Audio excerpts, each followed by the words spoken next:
ছেলেরে মনে বড় আশা ছিল, আকাঙ্ক্ষা ছিল শহীদের মা হব।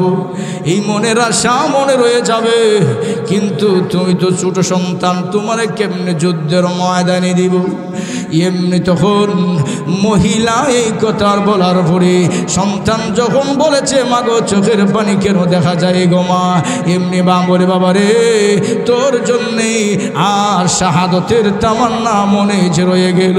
আমি যদি শহীদের মা হতে না পারি, এই জন্যে আমি আমার চোখ দিয়ে অটোমেটিক পানি বের হয়ে গেছে। এবার চিন্তা করে দেখেন কি পরিমাণ আশিক। সুবহানাল্লাহ জোরে কোন। ভাইয়েরা আমার, এবার সন্তান তার মাকে রেখে বলেন, আগো মা, তাহলে আর কি করার আছে? চলেন আমাকে নিয়ে যুদ্ধের ময়দানে যাব। আমি আপনাকে শহীদের মা অথবা মুজাহিদের মা না বানায়া আমি আর কোনোদিন বাড়িতে ফিরব না। এমনি মা জিগায়, তুই যাবি? তুই বলে হ্যাঁ। তাহলে চল যুদ্ধের ময়দানে যাই। মসজিদে নববীর সামনে সাহাবীরা লাইন ধরে দাঁড়িয়ে আছেন যুদ্ধের ময়দানে যাওয়ার জন্যে। এমনিভাবে মহিলাও তার 6 বছরের সন্তান নিয়ে লাইনে দাঁড়িয়ে গেছে।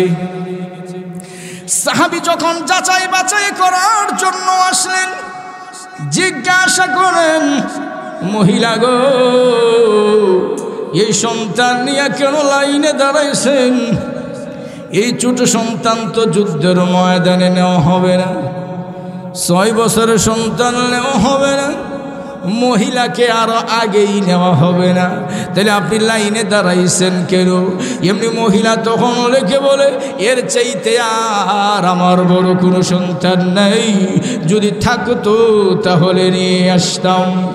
নবীজির কাছে আমার এই সংবাদটা পৌঁছায়া দেন। আল্লাহর নবী, বিশ্ব নবী রাহমাতুল লিল আলামিনের কাছে বললেন, ইয়া রাসূলুল্লাহ, ইয়া হাবিবাল্লাহ, আল্লাহ নবী গো, একজন মহিলা তার 6 বছরের সন্তান নিয়ে লাইনে দাঁড়িয়ে আছেন যুদ্ধের ময়দানে যাওয়ার জন্য। এমনিভাবে মহিলা তখন আল্লাহর নবীর কাছে যখন গিয়ে বললেন, নবী গো, একজন 6 বছরের সন্তান নিয়ে দাঁড়াইছে। আল্লাহর নবী মহিলাকে ডাকলেন, মাগো, ও মা, এই সন্তান নিয়ে কেন লাইনে দাঁড়াইছেন গো মা? এই সন্তান নিয়ে কি লিগে দাঁড়াইছেন? সন্তান তো যুদ্ধের ময়দানে নেওয়া হবে না, মহিলাকেও নেওয়া হবে না, তাহলে আপনি লাইনে দাঁড়াইছেন কেন? এমনি মহিলা তখন বলে, ইয়া রাসূলুল্লাহ, ইয়া হাবিবাল্লাহ, আল্লাহ নবী গো, এর চাইতে যদি বড় সন্তান থাকতো তাহলে আপনার খেদমতে নিয়ে আসতাম গো নবীজি। ও গো নবীজি, নিয়ে যান যুদ্ধের ময়দানে, আপনার কোনো খেদমতে লাগাইয়া দিন। এমনি নবীজি বলেন, না না, এই বাচ্চা নিয়ে আমি কি কাজে লাগাবো, আর আমি তারই বা কি কাজে লাগাবো? না, নিয়ে যাও তোমার এই সন্তানকে। ভাইয়ের আমার, এই কথা বলার পরে আল্লাহর নবী, বিশ্ব নবী রাহমাতুল লিল আলামিনের কাছে যখন বললেন, এমনি তখন মহিলা ডাক দিয়া বলে, ইয়া রাসূলুল্লাহ, ইয়া হাবিবাল্লাহ, ওগো আল্লাহর নবী, যুদ্ধের ময়দানে কাফেররা যখন আপনাকে তীর মারবে তখন ঢাল দিয়া তো প্রতিহত করতে হয়, ডালের অভাব পড়তে পারে।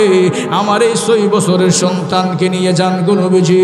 কোন কাফের যদি আপনাকে তীর মারে গো, ওই ঢাল না ধরে আমার সন্তানকে সামনে ধরে দিবেন। সন্তানের কলিজায় তীরের আঘাত লাগতে পারে, আল্লাহর কসম বিশ্ব নবীর গায়ে তীরের আঘাত লাগতে পারে না।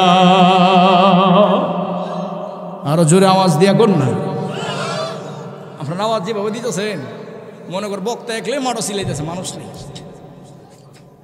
ভাইয়ের আমার, এবার মহিলা তখন আল্লাহর নবী, বিশ্ব নবীর এই কথা শোনার পরে, কাইফা কানা রাসূলুল্লাহি, কাইফা কানা খুলুক রাসূলিল্লাহি সাল্লাল্লাহু আলাইহি ওয়াসাল্লাম, বললেন, ওগো আম্মা জান, আল্লাহর নবীর চরিত্র ব্যাপারে একটু বলেন। আপনি তো নবীর কাছে থেকে দেখছেন, আমার নবীর চরিত্র ব্যাপারে একটু বলেন। মা আয়েশা রাদিয়াল্লাহু তাআলা আনহা জবাব দেয়, ফালা তাকরা আল কোরআন, তোমরা কি কোরআন পড়ছো না? 30 পারা কোরআনের ভিতরে যা আছে আমার আপনার নবীর চরিত্রের ভিতরিতে আছে। সুবহানাল্লাহ, জোরে কোন। আমাদের নবীর চরিত্রের ভিতরে তা আছে। অতএব আমাদের নবী রাহমাতুল লিল আলামিনের জীবন আদর্শের উপরে আলোচনা করতে পারবো সারা জীবন, কিন্তু শেষ করা সম্ভব হবে না। বুখারী শরীফের মধ্যে একটা অধ্যায় আছে যার নাম হলো হুব্বুর রাসূল মিনাল ঈমান। রসুলকে ভালোবাসতে হবে, এটা হলো ঈমানের অংশ। কিসের অংশ? ঈমানের অংশ। ভালোবাসা আছে কিন্তু অনুসরণ নাই, আবার অনুসরণ আছে ভালোবাসা নাই। তাহলে এই যে একটা ভালোবাসার কোনো মূল্য নেই, দুটোই থাকতে হবে। যেমন কোনো স্ত্রী যদি তার স্বামীকে ভালোবাসে, কোনো স্ত্রী যদি তার স্বামীকে ভালোবাসে, ভালোবাসার কারণে 1000 দানার তসবিহ ওরা হাতে নিলেন, স্বামীর নামে গান গাইতেছে, স্বামীর নামের তসবিহ পড়তেছে, স্বামী আপনাকে পাইলে বাঁচি, না পাইলে মরি। কিন্তু স্বামী যা হুকুম দেয় একটাও পালন করে না। স্বামী যা হুকুম দেয় একটাও পালন করে না। সুতরাং স্বামী যা হুকুম দেয় একটাই যখন পালন করে না, পালন না করলে কি স্বামী স্ত্রীর প্রতি খুশি হবনি? কখনই হবে না। স্বামী স্ত্রীর প্রতি কখনই খুশি হবে না। কেন? যা হুকুম দিছে একটু পালন করছে না। এই কারণে আল্লাহর রাসূল সাল্লাল্লাহু আলাইহি ওয়াসাল্লাম বলেন যে আল্লাহর বিধান এবং রসুলের তরিকা যদি কোনো মানুষ না মানে, আল্লাহ ওই বান্দার প্রতি নারাজ হয়, আর রাসূলুল্লাহ সাল্লাল্লাহু আলাইহি ওয়াসাল্লাম ওই উম্মতের প্রতি অসন্তুষ্ট হয়ে যায়। ঠিক কিনা জোরে বলেন। এজন্য লক্ষ্য করে দেখেন সাহাবায়ে কেরাম আল্লাহর নবী বিশ্ব নবী রাহমাতুল লিল আলামিনকে কি পরিমাণ ভালোবাসত। সাহাবায়ে কেরাম নবীকে এমন ভালোবাসতেন, নিজের জীবন দিয়া পর্যন্ত ভালোবাসছেন। ঠিক কিনা জোরে বলেন। তেমনিভাবে কিতাবে একটা ঘটনা উল্লেখ করেছেন। সেই ঘটনাটা হইল একটা বৃক্ষ, একটা গাছ আমার নবীকে ভালোবাসার কারণে এই গাছটা জান্নাতের উপযোগী হয়ে গেলেন। সুবহানাল্লাহ, জোরে বলেন। আরো জোরে আওয়াজ দিয়ে বলেন সুবহানাল্লাহ। একটা বৃক্ষ, একটা গাছ রসুলকে ভালোবাসার কারণে জান্নাতের উপযোগী হয়ে গেছে। তাহলে আমি জানতে চাই, আহকামুল হাকিমিন কি আল্লাহ রাব্বুল আলামিন আমাদেরকে জান্নাতের উপযোগী বানাতে পারে না? আরো জোরে বলেন, পারে। ভাইয়ের আমার লক্ষ্য করে দেখেন, আল্লাহর নবী বিশ্ব নবী রাহমাতুল লিল আলামিন মসজিদ নববীর মিম্বর তৈরি হওয়ার আগেই নবীজি বিশ্ব নবী রাহমাতুল লিল আলামিন একটা খেজুর গাছের ফিলারের সঙ্গে নবীজি ধাক্কা দিয়ে খুতবা দিতেন। তখন দেখা গেল ওই যখন মসজিদে নববীর মিম্বর তৈরি হওয়ার পরে এখন আর নবীজি ওই খেজুর গাছের ফিলারের সাথে আর ধাক্কা দেয় না, খুতবা দেয় না। নবীজি মেহরাবে চলে গেলেন, মিম্বরের মধ্যে চলে গেলেন। নবীজি যখন মিম্বরে চলে গেলেন, সাহাবায়ে কেরাম তাকায়া দেখে মসজিদে নববীর ভিতরে ছোট বাচ্চার কান্নার আওয়াজ আসতেছে। এমনি ভাবে তখন ডাক দিয়ে বলে, সাহাবীরা বলেন আমরা মসজিদের ভিতরে তাকায়া দেখি কোনো মানুষ দেখা যায় না, এদিক সেদিক আমরা তাকাইলাম কোনো মানুষ দেখা যায় না, শুধু ছোট ছোট বাচ্চার কান্নার আওয়াজ আমাদের কানে আসতেছে। এমনি ভাবে নবীজি বিশ্ব নবী রাহমাতুল লিল আলামিন যখন নাকি ওই মিম্বর থেকে নেমে ওই বৃক্ষর কাছে ফিলারের কাছে যখন গেলেন, ফিলারের কাছে যাওয়ার পরে ফিলারের ভিতর কাছে গিয়ে যখন কান লাগালেন, এমনি শুনে ওই বৃক্ষ থেকে অটোমেটিক কান্নার আওয়াজ আসতেছে। সুবহানাল্লাহ বলবেন না আপনারা?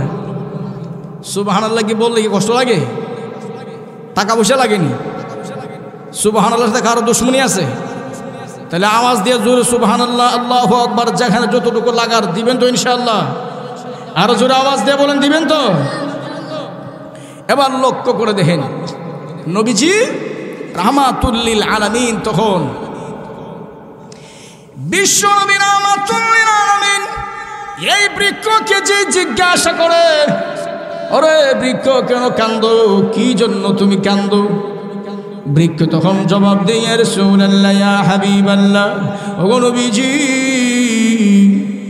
আমি মসজিদে নববীর মিম্বর তৈরি হওয়ার আগে আপনি যে আমার সাথে ধাক্কা দিয়া খুতবা দিতেন, নবী গো মিম্বর তৈরি হওয়ার পরে আপনি এখন মিম্বরের মধ্যে চলে গেলেন, এই যে আপনি আমার কাছ থেকে আলাদা হয়ে গেলেন, এই যে আপনি যে আমার কাছ থেকে পৃথক হয়ে গেলেন, এই দুঃখ ব্যথা আমি সহ্য করতে পারি না, এই জন্য আমার ভিতর থেকে কান্নার আওয়াজ জারি হয়ে গেছে। নবীজি আবার জিজ্ঞাসা করেন, রে বৃক্ষ বল এখন তুই কি চাস? আমি আল্লাহর কাছে দোয়া করে দিই, আল্লাহ রব্বুল আলামিন যেন দুনিয়ার বাগানের বৃক্ষ তোমাকে বানায়া নেই। এবার বৃক্ষের জবান আল্লাহ খুলে দিয়েছে। বৃক্ষ তখন জবাব দেয়, ইয়া রাসূলুল্লাহ ইয়া হাবিবাল্লাহ, ওগো নবীজি আমি যদি দুনিয়ার কোনো বৃক্ষ হয়, আমি যদি দুনিয়ার কোনো বাগানের গাছ হই, যতদিন পর্যন্ত আমি ফল দিতে পারবো, যতদিন পর্যন্ত আমাকে বাগানে রাখবে, যখন থেকে আমি ফল দেওয়া বন্ধ করে দিব তখন থেকে আর আমাকে বাগানে রাখবে না, চুলার লাকড়ি বানিয়ে ফেলবে। ঠিক কিনা জোরে বলেন? ফল দিতে পারবো ততদিন পর্যন্ত আমাকে বাগানে রাখবে, আর ফল দেওয়া বন্ধ, আমার কাইটটা লাকড়ি বানাই দিব। ঠিক কিনা জোরে কর? এবার নবীজি বিশ্ব নবী বলেন, তাহলে আমি আল্লাহ রাব্বুল আলামিনের কাছে দোয়া করে দেই, মহান আল্লাহ যেন তোমাকে জান্নাতের বাগানের বৃক্ষ বানায় রে। নবীজি এবার দোয়া করে দিলেন, প্রভু গো, যেই বৃক্ষ আমার মায়া, আমার মমতা, আমার ভালোবাসা ধরে রাখতে পারলো না, কান্না করে দিয়েছে, আল্লাহ এই বৃক্ষটারে তুমি জান্নাতের বাগানের বৃক্ষ বানায়া নাও। নবীজির দোয়া বুঝেন না? হাত উঠাইতে দেরি, কবুল হইতে দেরি না। নবীজি দোয়া করে দিলেন। আহকামুল হাকিমিন আল্লাহ রাব্বুল আলামিন যেই বৃক্ষ আমার মায়া মমতা, আমার ভালোবাসায় কান্না করেছে, প্রভু গো এই বৃক্ষটারে তুমি জান্নাতের বাগানের বৃক্ষ বানায়া নাও। আল্লাহ রাব্বুল আলামিন বলেন, ওগো নবীজি আপনার দোয়া আমি আল্লাহ কবুল করে নিয়েছি গো নবীজি, এই কারণে ওই বৃক্ষটারে আপনি জানায়া দেন, ওই গাছটাকে আমি আল্লাহ রাব্বুল আলামিন জান্নাতের বাগানের গাছ বানায়া নিলাম। সুবহানাল্লাহ জোরে বলেন না? এই বৃক্ষটারে আমি জান্নাতের বাগানের গাছ বানায়া নিছি। সুবহানাল্লাহ জোরে কোন? এমন ভাবে দেখা গেল সাহাবায়ে কেরাম আল্লাহর নবী, বিশ্ব নবী রাহমাতুল লিল আলামিনের জন্য পাগল করা হয়ে গেছে। ঠিক কিনা জোরে বলেন? ভাইয়ের আমার লক্ষ্য করে দেখুন, আল্লাহর নবী, বিশ্ব নবী রাহমাতুল লিল আলামিন হযরত বিলাল রাদিয়াল্লাহু তাআলা আনহু তিনি ঘোষণা দিয়ে যাচ্ছে, হাইয়া আলাল জিহাদ, হাইয়া আলাল জিহাদ, জিহাদের ময়দানে চলো, জিহাদের ময়দানে চলো। একজন মহিলা তার 6 বছরের সন্তান নিয়ে ঘুমায় আছেন। 6 বছরের সন্তান মহিলা যখন ঘুমায় আছেন, বিলাল রাদিয়াল্লাহু তাআলা ঘোষণা দেয়, হাইয়া আলাল জিহাদ, হাইয়া আলাল জিহাদ, হাইয়া আলাল জিহাদ, জিহাদের ময়দানে চলো, জিহাদের ময়দানে চলো। এমনভাবে যখন ওই নবীজির সাহাবী বিলাল রাদিয়াল্লাহু তাআলা আনহু বলে হাইয়া আলাল জিহাদ, জিহাদের ময়দানে চলো, এই কথা শোনার পরে মহিলার তখন ঘুম ভেঙে গেছে। মহিলার ঘুম ভাঙ্গার পরে মহিলা তখন দেখে বলে, আহারে আমি তো মহিলা মানুষ, যেতে পারবো না, আমার আর কোনো সন্তানও নাই যে যুদ্ধের ময়দানে পাঠাবো। আমার মনে যে বড় আশা ছিল আমি শহীদের মা হব, মুজাহিদের মা হব, কিন্তু না, কোনোটাই তো হতে পারলাম না। বিলাল রাদিয়াল্লাহু আনহু প্রতিদিন তিনি আযান দেয় হাইয়া আলাস সালাহ, হাইয়া আলাল ফালাহ বলি। আজকে তো বলতেছেন হাইয়া আলাল জিহাদ, জিহাদের মাঠে চলো, জিহাদের মাঠে চলো। আহারে আমি মহিলা মানুষ যেতে পারবো না। এমনি করে যখন মহিলা কাঁদতেছে, ভাইয়েরা আমার, মহিলার কান্নার আওয়াজ পেয়ে তার 6 বছরের সন্তানের ঘুম ভেঙে গেছে। সন্তানের ঘুম ভেঙে যাওয়ার পরে সন্তান তখন তার মায়ের চেহারার দিকে তাকায়া বলে, মাগো, ও মা, আপনার চোখের কোণায় কেন পানি দেখা যায় গো মা? এমনি তখন মা দেখে বলে, ছেলে রে, এই মাত্র বিলাল রাদিয়াল্লাহু তাআলা ঘোষণা দিয়ে গেছে হাইয়া আলাল জিহাদ, জিহাদের ময়দানে চলো, জিহাদের ময়দানে চলো। ছেলে রে, তোর আব্বা তো বদরের যুদ্ধে শাহাদত বরণ করেছে, এরপরে আমি হইলাম বিধবা, তুই ছাড়া তোমার আমার কোনো সন্তান নাই। ছেলে রে, আমার মনে যে বড় আশা আকাঙ্ক্ষা ছিল আমি যুদ্ধের ময়দানে একজন শহীদের মা অথবা মুজাহিদের মা হব, কিন্তু না রে না, আমি তো হইতে পারলাম না, শহীদের মাও হতে পারলাম না, মুজাহিদের মাও হইতে পারলাম না। তোর আব্বা বদরের যুদ্ধে শাহাদত বরণ করেছে, তুই ছাড়া তো আর আমার কোনো তো সন্তানও নাই। এমনি মা তখন কে বলি, সন্তান, তুই ছাড়া আর আমার কোনো সন্তান নাই। ছেলেরে, মনে বড় আশা ছিল, আকাঙ্ক্ষা ছিল শহীদের মা হব, এই মনের আশা মনে রয়ে যাবে, কিন্তু তুমি তো ছোট সন্তান, তোমারে কেমনে যুদ্ধের ময়দানে দিব? এমনি তখন মহিলা এই কথার বলার পরে সন্তান যখন বলেছে, মাগো চোখের পানি কেন দেখা যায় গো মা? এমনি বা বলে, বাবা রে, তোর জন্যে আর শাহাদতের তামান্না মনে যে রয়ে গেল, আমি যদি শহীদের মা হতে না পারি, এই জন্যে আমি আমার চোখ দিয়ে অটোমেটিক পানি বের হয়ে গেছে। এবার চিন্তা করে দেখেন কি পরিমাণ আশিক। সুবহানাল্লাহ, জোরে কোন। ভাইয়েরা আমার, এবার সন্তান তার মাকে রেখে বলেন, আগো মা, তাহলে আর কি করার আছে? চলেন আমাকে নিয়ে যুদ্ধের ময়দানে যাব, আমি আপনাকে শহীদের মা অথবা মুজাহিদের মা না বানায়া আমি আর কোনোদিন বাড়িতে ফিরব না। এমনি মা জিগাই, তুই যাবি? তুই বলে হ্যাঁ। তাহলে চল যুদ্ধের ময়দানে যাই।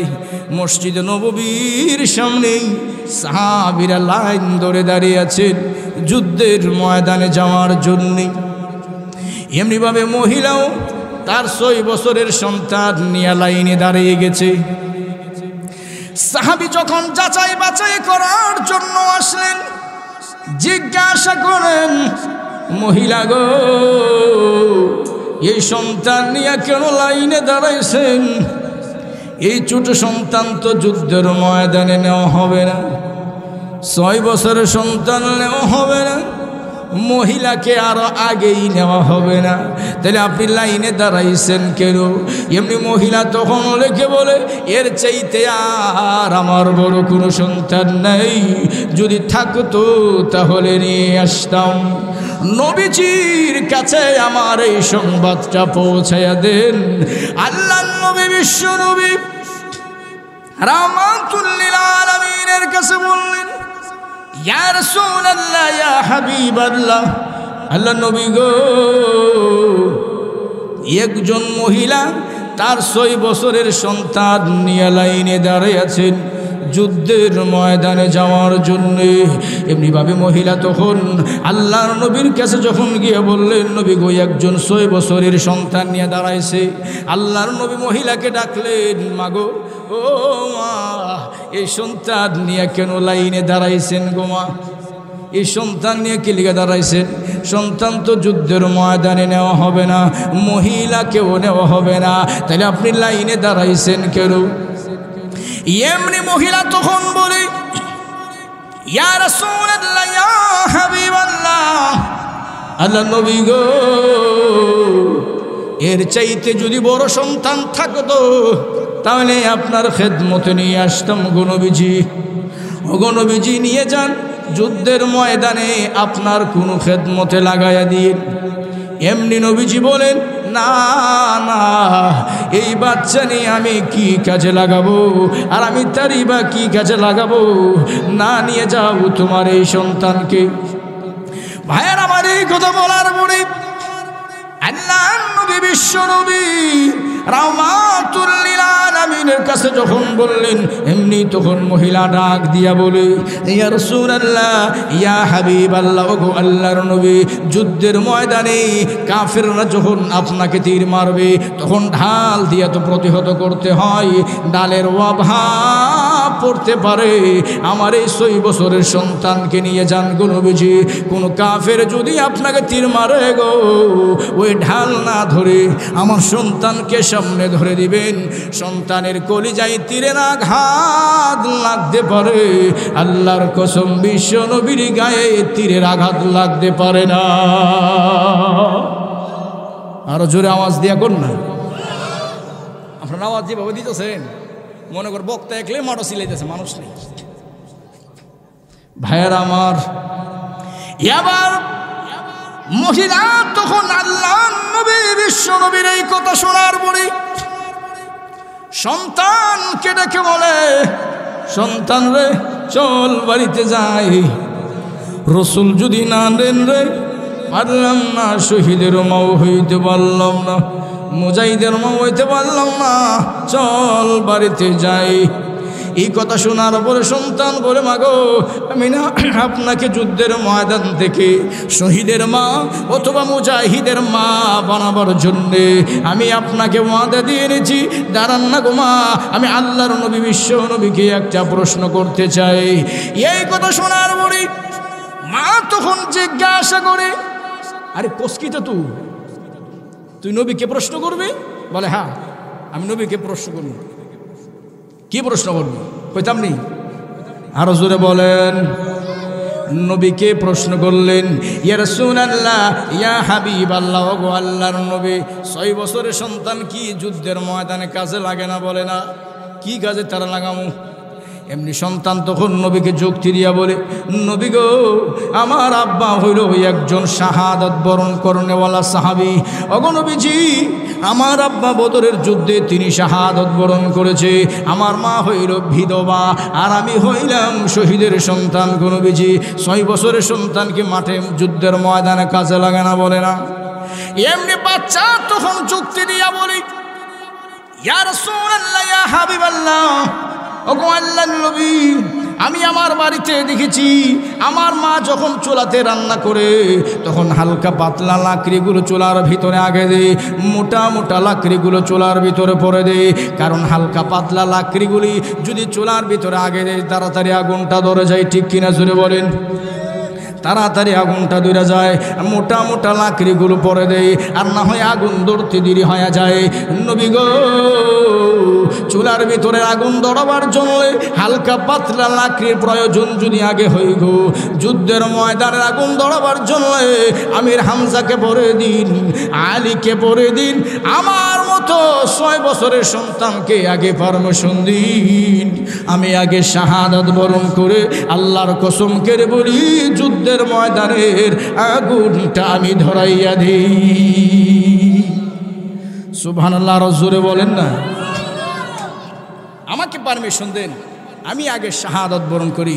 যুদ্ধের ময়দানের পারমিশন আমাকে দিলে আমি শাহাদত বরণ করতাম, যুদ্ধের ময়দানের আগুনটা আগে আমি ধরাইয়া দিই। এই কথা শোনার পরে নবী এবং সাহাবাই কেরাম যারা ছিলেন সবাই তো চোখ বড় করে ফেলছেন। এই বাচ্চার জবান থেকে এমন কথা কোথার থেকে আসলো? এমন 6 বছরের বাচ্চা, এই বাচ্চার জবান থেকে এমন কথা কোথার থেকে আসলো? এমনি দেখে জিবরাইল আলাইহিস সালাতু ওয়াস সালাম এসে হাজির হয়ে বলেন, ওগো আল্লাহর নবী, যুদ্ধের ময়দানের মুজাহিদের তালিকা আপনি করছেন, শুধু তা না মহান আল্লাহ নিজেও তালিকা করেছেন। আর এই বাচ্চার মাকে জানায় দেন এই বাচ্চার মার নামটাও আল্লাহ রাব্বুল আলামিন তার দফতরে উঠাইয়া দিয়েছে। কথা বুঝছেন না? এদেরকে বলা হয় আশেকে, কথা বুঝছেন না আমার? এদেরকে বলা হয় কি? আশেকে রাসূল। এবার যে কথাটা বলতেছিলাম, কি পরিমাণ আশেক সাহাবায়ে কেরাম। এবার লক্ষণীয় বিষয়, আমার মূল কথা যেটা ছিল সেটা হলো রাসূলুল্লাহ সাল্লাল্লাহু আলাইহি ওয়াসাল্লাম কোনো গাছের জন্য কাঁদেন নাই, মাছের জন্য কাঁদেন নাই, হিংস্র প্রাণীর জন্য কাঁদেন নাই, একমাত্র কেঁদেছেন উম্মতের জন্যে। ঠিক কিনা? আরো জোরে বলেন। একমাত্র কাঁদছেন কার জন্যে? উম্মতের জন্য রাসূলুল্লাহ সাল্লাল্লাহু আলাইহি ওয়াসাল্লাম কাঁদছেন। কিন্তু উম্মত কাঁদছেননি কয়েকদিন নবীর জন্যে? খাবার নাই। উম্মত নবীর জন্য কাঁদুন না নাই, জিলাপি খাউন না লেগে বলে আমরা আছি, কিন্তু কাঁদুন বেলা নাই। ঠিক কিনা জোরে বলেন? কাঁদনের সময় নাই, জিলাপি খাবে লেগেছে। জাগা সেদিকে যাইতে চাই না।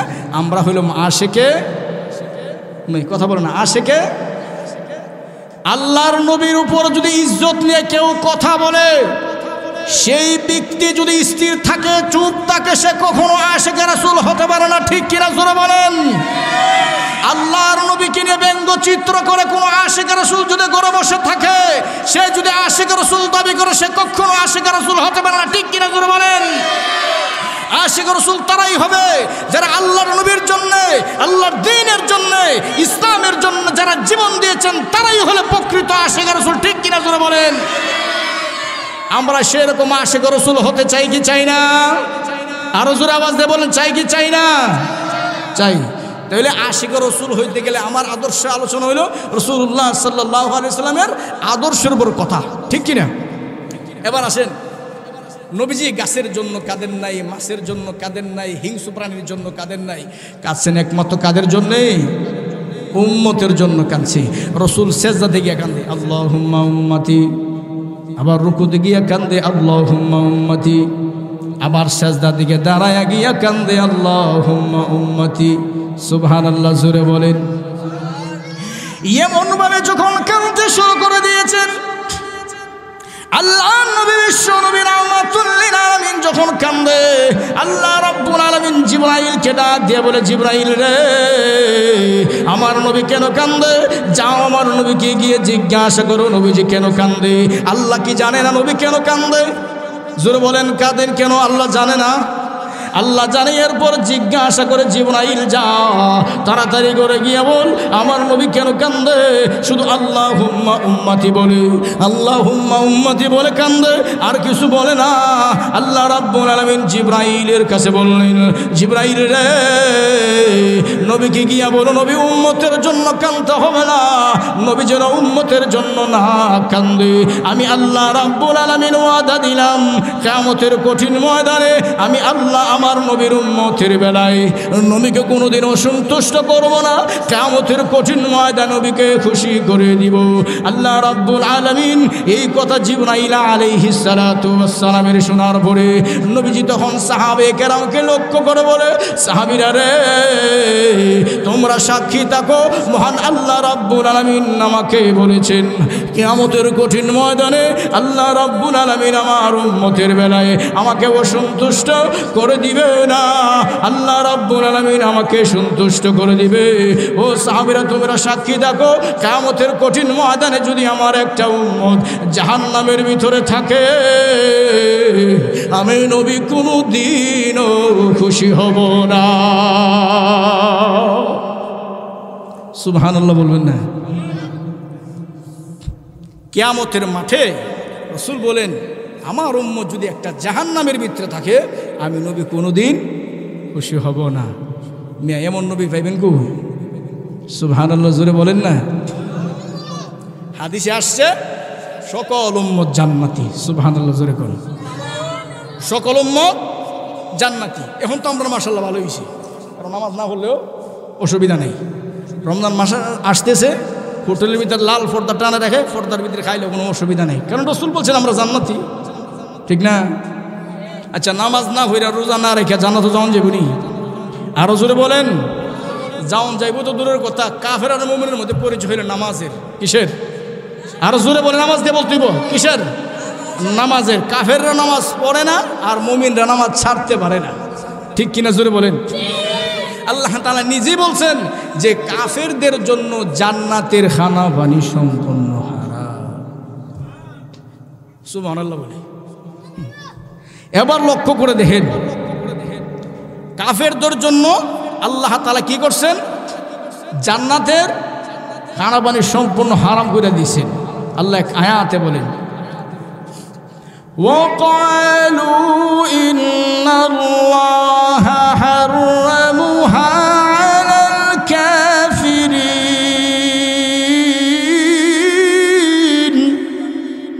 আল্লাহ রাব্বুল আলামিন বলেন কাফেরদের জন্য জান্নাতের খাবার দাবার নাজ নিয়ামত সব হলো হারাম, ঠিক কিনা? জোরে কর। যাক, নামাজ না হইরা জান্নাতের গ্রাণ পাওয়া যাবে? আরো যেরকম যাবে? কখনো যাবে না। এবার লক্ষ্য করে দেখেন, সাহাবায়ে কেরাম আল্লাহর নবীকে প্রশ্ন করলেন, ইয়া রাসূলুল্লাহ, ওগো আল্লাহর নবী, কিয়ামতের মাঠে কেউ কথা বলেন না, কথাগুলো শুনেন মনোযোগ সহকারে। একটু জিকির করেন, লা ইলাহা ইল্লাল্লাহ, লা ইলাহা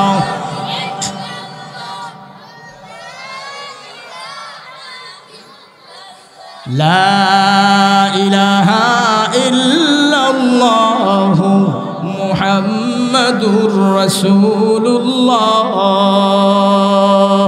সাল্লাল্লাহু আলাইহি ওয়াসাল্লাম। সাহাবায়ে কেরাম প্রশ্ন করে, ও আল্লাহর নবী, কোনটা গ্রামের যে উম্মত, এদেরকে আপনি চিনবেন কেমনি? কোন গ্রামের কথা কইছে? কোনটা গ্রাম? হাদিসে কি কোনটা গ্রামের নাম আসেনি? হাদিসে কোনটা গ্রামের নাম নাই, নাম নাই। আমি যে বললাম রাসূলুল্লাহ সাল্লাল্লাহু আলাইহি ওয়াসাল্লাম বলেন, নবী গো, এমন অসংখ্য অগণিত উম্মত আছে যাদেরকে আপনি জিন্দেগিতে দেখছেন না, তারাও আপনাকে দেখে নাই। এমন অসংখ্য অগণিত উম্মত আছে যাদেরকে দেখছেন না, এদেরকে আপনি চিনবেন কিভাবে? নবীজির সঙ্গে আমাদের দেখা হয়েছে? জোরে বলেন, দেখা হয়েছে? না, আমরা রাসূলকে দেখি নাই, এদেরকে আপনি চিনবেন কেমনে? জবাবে রাসূলুল্লাহ সাল্লাল্লাহু আলাইহি ওয়াসাল্লাম বলেন, চিনব কেমনে? আমরা এই কুন্ডা গ্রামের যে চকবাজারের মধ্যে খেলার মাঠ, ফুটবল খেলার যে মাঠ আছে, এই মাঠের ভিতরে ধরেন 5000 ঘোড়া আছে লাল। কি কালার? কথা বুঝেননি আমার? লাল কালার। এর মধ্যে 1000 ঘোড়া হইল সাদা। 1000 ঘোড়া কি সাদা, তাদের পাওগুলি সাদা, কপাল সাদা। 5000 ঘোড়ার মধ্য থেকে 1000 ঘোড়া হাত পাও সাদা, কপাল সাদা, এগুলার বাচ্চা আনতে অসুবিধা হইব? আর জোরে বলুন, হইব কেন? এই তো চিহ্নিত করা, হাত পাও সাদা, কপাল সাদা, ঠিক না? রাসূল বলেন কিয়ামতের মাঠে আমার উম্মত হবে গুররুল মুহাজ্জিলিন, আমার উম্মত হবে চান কহাইল্লা। চান কহাইল্লা বুঝেননি? চান কহাইল্লা। তাদের হাত পাও সাদা, কপাল সাদা, তাদের চেহারায় নূর চমকাবে। সুবহানাল্লাহ, জোরে বলেন। কি চমকাবে? তাদের কপালে নূর চমকাবে। তো সাহাবায়ে কেরাম আবার প্রশ্ন করে, ওগো আল্লাহর নবী, নূর চমকাবে তার কারণটা কি? তার কারণ হইল আমার উম্মত যে প্রতি ওয়াক্তে 5 বার নামাজের সময় উযু করত, উযুর পানি যত জায়গায় লাগছে কিয়ামতের মাঠে নূরের লাইট তত জায়গায় জ্বলবে। উম্মত নামাজই করে না, নূরের লাইট জ্বলব নি? আর জোরে কোন? তাহলে উম্মতেরও কিয়ামতের মাঠে পাত্তা পাওয়া যাবে না। এবার এই কথাটা শোনার পরে নবীজির একজন সাহাবী, যার নাম হইল হযরত আলী রাদিয়াল্লাহু তাআলা আনহু। কি নাম? আলী রাদিয়াল্লাহু তাআলা আনহু। সেই আলী রাদিয়াল্লাহু তাআলা আনহু এই কথা শোনার পরে তিনি এখন লুকায় লুকায় উযু করে। কি করে? কেউ দেখায় না, লুকায় লুকায় উযু করে। তো রাসূলুল্লাহ সাল্লাল্লাহু আলাইহি ওয়াসাল্লাম একদিন জিজ্ঞাসা করে, আলী রে, তুমি কি উযু করো না? জি হুজুর করি।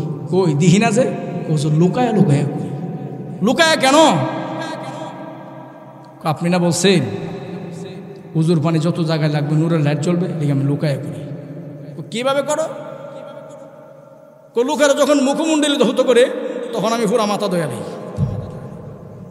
কি করে? লোকেরা যখন মুখমণ্ডলী ধৌত করে আমি পুরা মাথা ধোয়া নেই। অন্যরা যখন কুনি পর্যন্ত ধৌত করে আর আমি বুকুলতলি পর্যন্ত ধোয়া নেই। অন্যরা যখন টাকনু পর্যন্ত ধৌত করে আর আমি কোনো হাঁটু পর্যন্ত ধোয়া নেই। কারণ হইল সকলের নূরের লাইট জ্বলবে মুখমণ্ডলী পর্যন্ত, আর আমার নূরের লাইট জ্বলবে মাথা সহ। অন্যদের নূরের লাইট জ্বলবে কুনি পর্যন্ত আর আমার জ্বলবে বকুলতলি পর্যন্ত। অন্যদের নূরের লাইট জ্বলবে টাকনু আর আমার জ্বলবে হাঁটু। জবাবে রাসূলুল্লাহ সাল্লাল্লাহু আলাইহি সাল্লাম বলেন, আলী রে, এতদিন যা উযু করছো একদিনের উযু তোমার হইছে না। কারণ ইসলাম বাড়ায়াকরণের নাম ইসলাম না। ঠিক কিনা জোরে বলেন? ইসলাম কমানোর কোনো অধিকার দেয় নাই, বাড়ানোর কোনো অধিকার নাই। ঠিক কিনা জোরে বলেন? আর সওয়াবের নিয়ত যেটা বাড়ায়া করা হয় এটাকে হাদিসের ভাষা বলা হয় বিদআত। জোরে বলেন কি? বিদআত বলা হয়। এই ব্যাপারে ১৫০০ বছর আগে আমার নবী বলেন, কুল্লু বিদআতিন দালালাহ।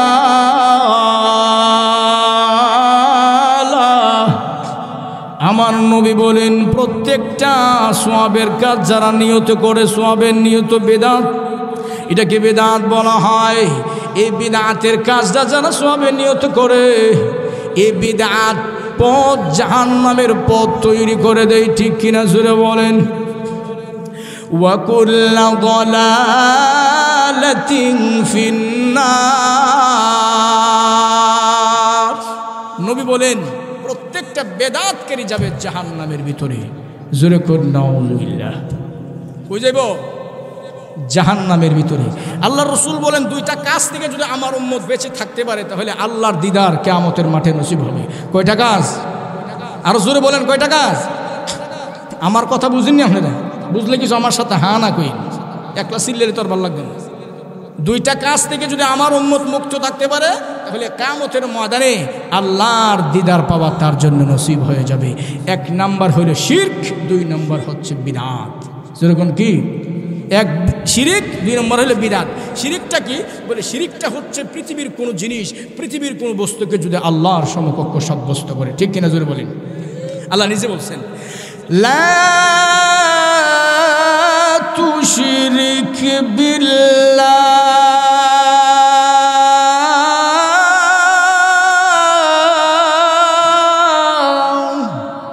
আল্লাহ রাব্বুল আলামিন বলেন কারোর সাথে শিরিক, আমি আল্লাহর সাথে শিরিক করা যাবে না। এর হর অংশ আল্লাহ বলেন, ইন্নাশ শিরকা লাযুলমুন আযীম।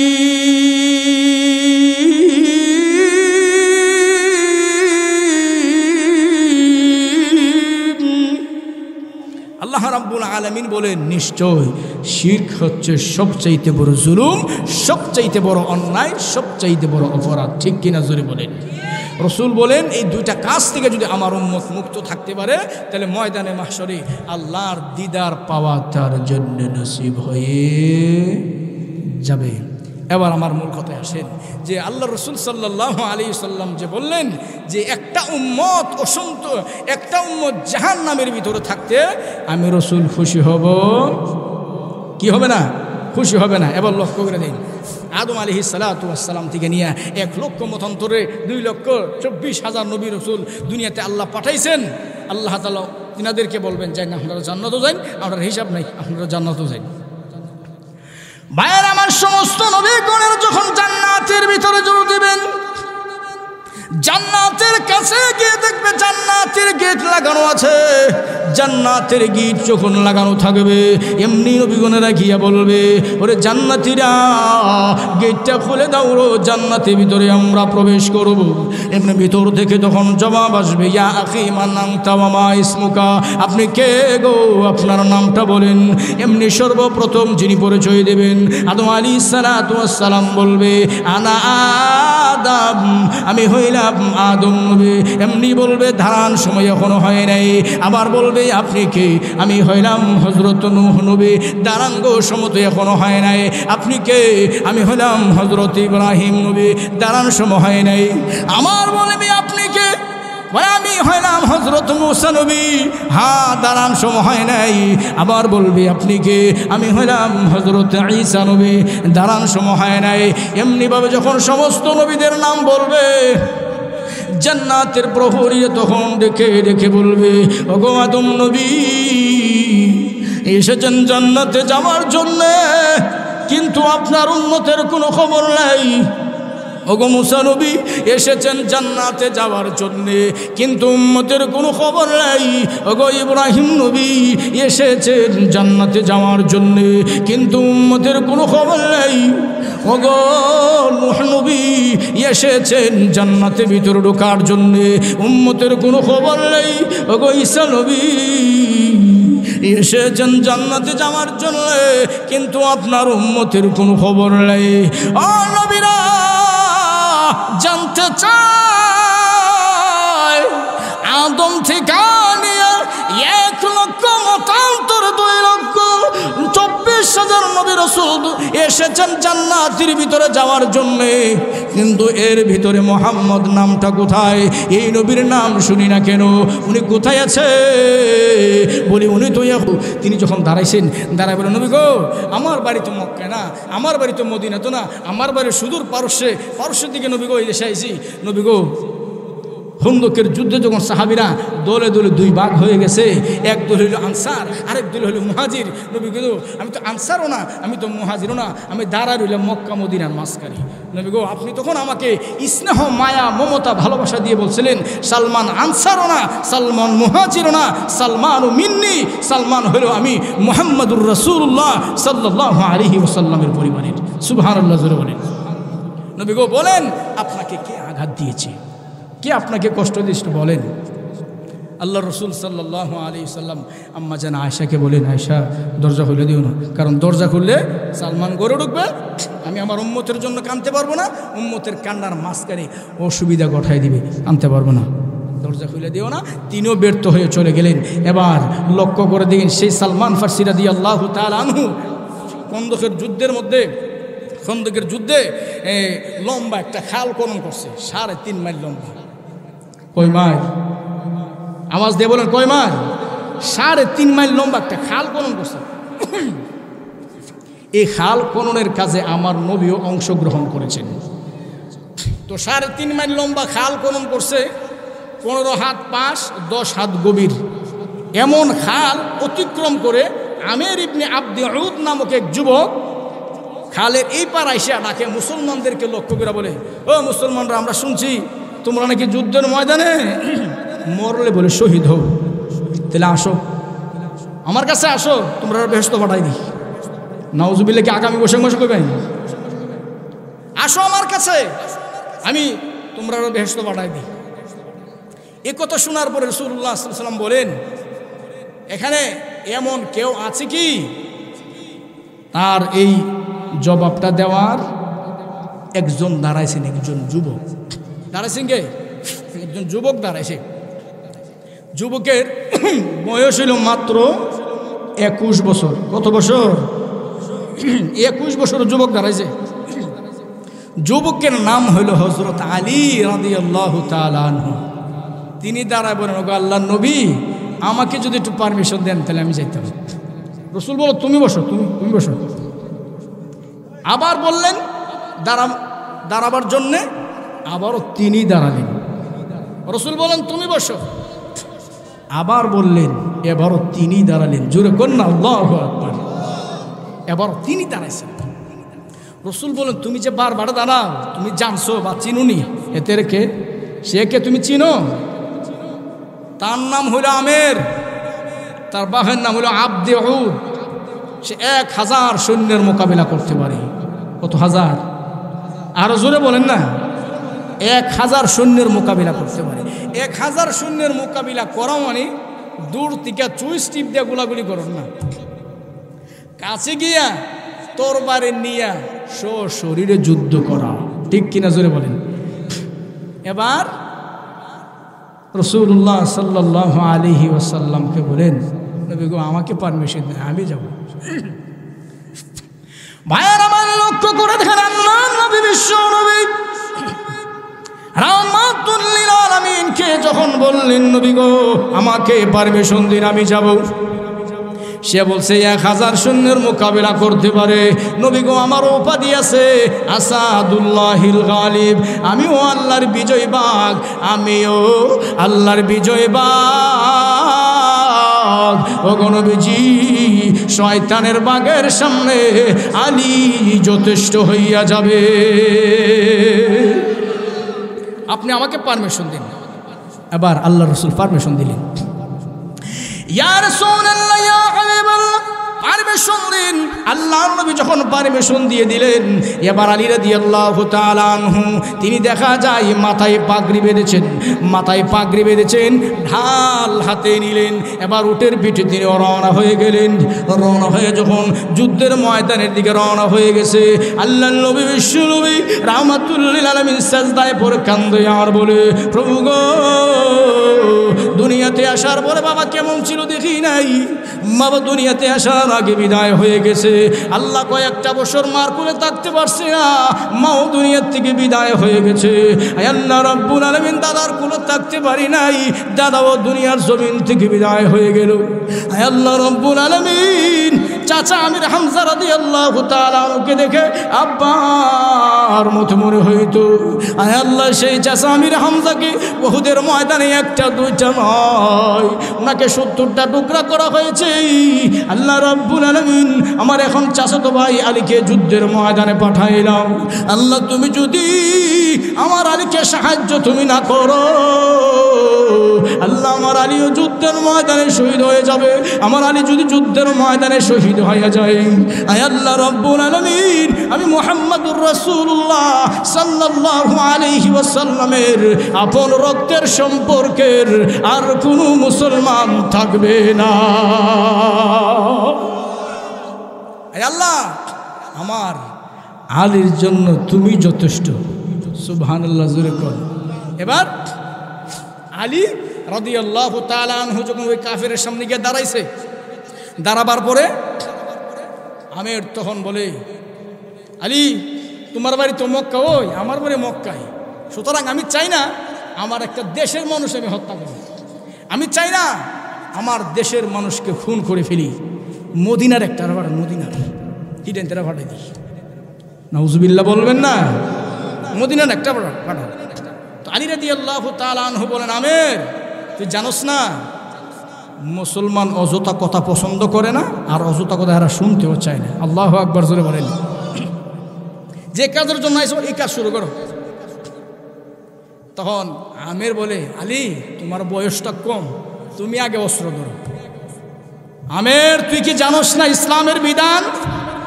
ইসলাম যে আগে কাহার উপরে অস্ত্র ধরে না, তুমি আগে ধরো। তুমি অস্ত্র ধরলে আমি শুধু প্রতিহত করব। কি করব? আমি শুধু প্রতিহত করব, তুমি অস্ত্র ধরলে। ঠিক আছে?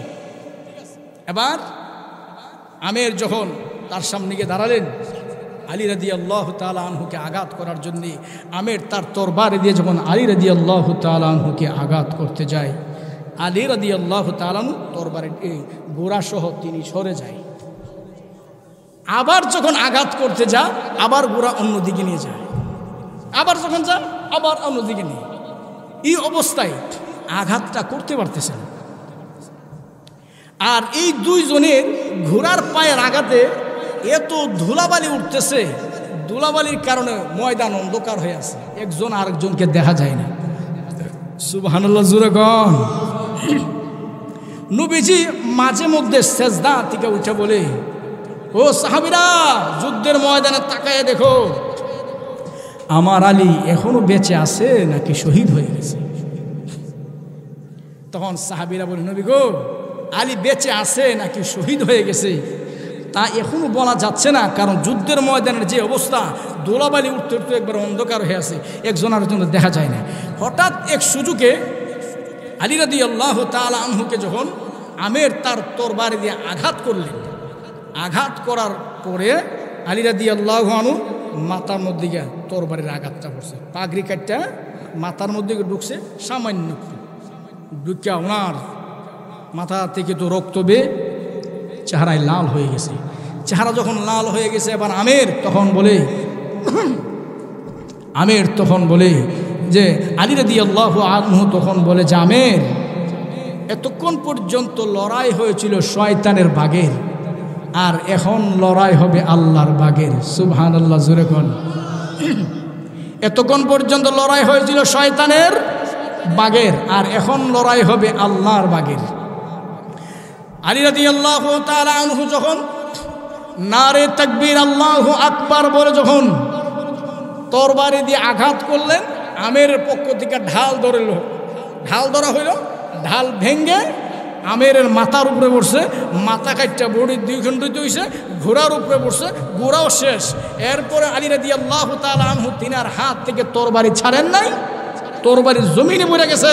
জমিনে পড়ার পরেও জমিনের আধ হাত মাটির নিচ পর্যন্ত আলী রাদিয়াল্লাহু তাআলা আনহুর তরবারি মাটির নিচে ঢুকে গেছে, মাটির নিচ পর্যন্ত ঢুকে গেছে। এই অবস্থায় তাকে সাহায্য করার জন্য আরেক কাফের আইছিল, তাকে সাহায্য করবে, দীক্ষা সহপাঠী তো বন্ধু মানুষ, সাহায্য করতে আসছে। এই অবস্থার দীক্ষা আমেরকে যখন দ্বিখণ্ডিত করে দেওয়া হয়েছে, সে এখন দৌড়তে শুরু করছে। সুবহানাল্লাহ, ঘুমায় ঘুমেন মিয়া, আরো জোরে আওয়াজ দিয়ে বলেন আল্লাহু আকবার। এবার লক্ষ্য করে দেখেন, আলী রাদিয়াল্লাহু তাআলা আনহু ডাক দিয়ে বলে, দেখ, দৌড়িস না। দুইরা জান বাঁচাতে পারতেন না, কারণ আল্লাহর বাগের সামনে শয়তানের ছাগলে দৌড়ায়ও জান বাঁচাইতে পারে না। একটু জিকির করেন লা ইলাহা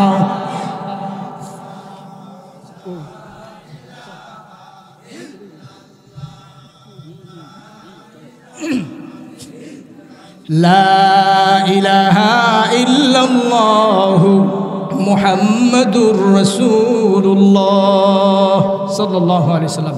হুজুর এসে পড়ছেন, খুব সুন্দর আলোচনা করেন, বন্ধু মানুষ। যাক, আমি উঠে গেলে অনেক উঠাউঠি করবেন, উঠবেন না, মনোযোগ সহকারে শুনবেন, কারণ দাওয়াতি মেহমান দাওয়াত দিয়ে আনলে আমরা যদি বাইরে যান গেতে তো ভালোই হবে, কেউ যাওয়া যেত না ইনশাআল্লাহ, আশা করি যাইতেন না কেউ। যাক, আমি কথাটা শেষ করি, হুজুর যেটা আসছে সংক্ষেপে শেষ করে দিয়েছে কথাটা। এবার লক্ষ্য করে দেখেন, এই কাফের জন্য দৌড়তে শুরু করছে। আলী রাদিয়াল্লাহু আনহু বলে যে, এক দৌড়িস না, দুইরা জান বাঁচাতে পারতি না, কারণ আল্লাহর বাগের সামনে শয়তানের ছাগলে দৌড়ে জান বাঁচাইতে পারে না।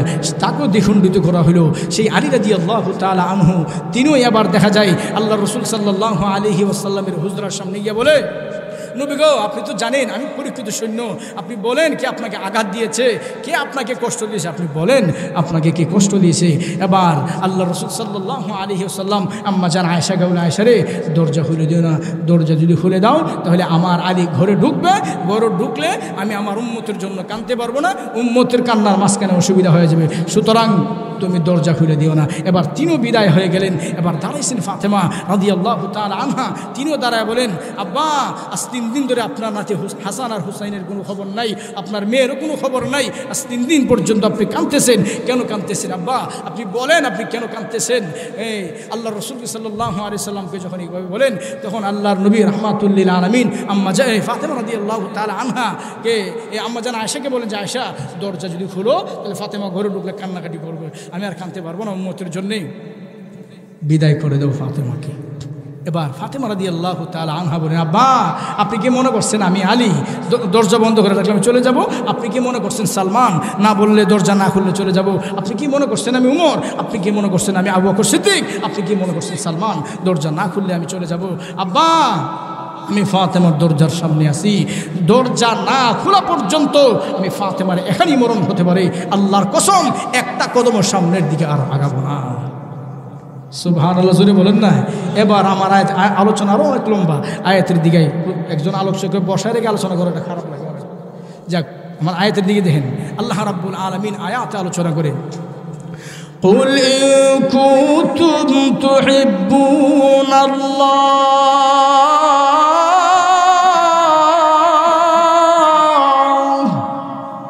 قُلْ হে রাসূল আপনি বলুন, ইন কুনতুম তুহিব্বুনাল্লাহ, যারা আল্লাহকে ভালোবাসে।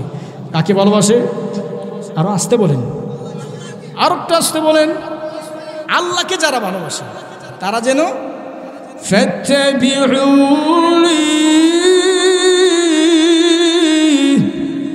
তারা যেন আপনার নবীকে আপনি নবীকে অনুসরণ করে। অনুসরণ কি হইব?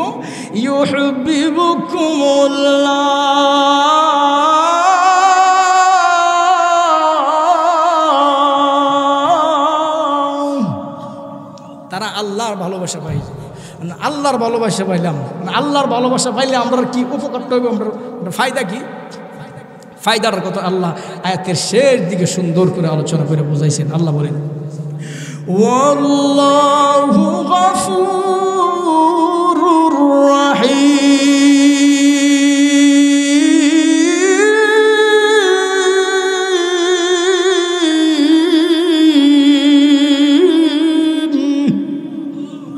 আল্লাহ রাব্বুল আলামিন বলেন, তোমাদের পুরস্কারটা হচ্ছে তোমাদের সকলের জীবনের সব গুনাহ আমি আল্লাহ মাফ করে দিব। আর হাদিস শরীফে রাসূল বলেন, লা ইউমিনু আহাদুকুম হাত্তা আকুনা আহাব্বা ইলাইহি মিন ওয়ালিদিহি ওয়া ওয়ালাদিহি ওয়ান নাসি আজমাইন। ততক্ষণ পর্যন্ত তোমরা মুমিন ঈমানদার মুত্তাকিন হতে পারবে না যতক্ষণ পর্যন্ত আমি রাসূলকে নিজের মা বাপ ভাই বোন স্ত্রী সন্তান যা আছে সবার থেকে যতক্ষণ পর্যন্ত আমি রাসূলকে আপন না জানবে আর রাসূলকে ভালো না বাসবে ততক্ষণ পর্যন্ত তোমরা প্রকৃত মুমিন ঈমানদার হতে পারবে না। তাই আল্লাহ রাব্বুল আলামিন এই কথাটাই বুঝাইতে চান, যারা আমার নবীর আদর্শকে ধারণ করছে, আমার নবীর আদর্শ অনুযায়ী যারা জীবন গঠন করছে, তারাই জীবনে ইহকালে সফল হয়েছে, পরকালেও সফল হয়েছে। ঠিক কিনা জোরে বলেন। আল্লাহ রাব্বুল আলামিন যেন আমার এই কথাগুলোর উপরে আমাদের সকলকে রসুলের আদর্শের উপরে আলোচনা করার, জীবনটাকে পরিচালনা করার মতো তৌফিক যেন আল্লাহ তাআলা আমাদেরকে দান করেন। সবাই বলি আমিন। আর একটু জোরে বলেন আমিন।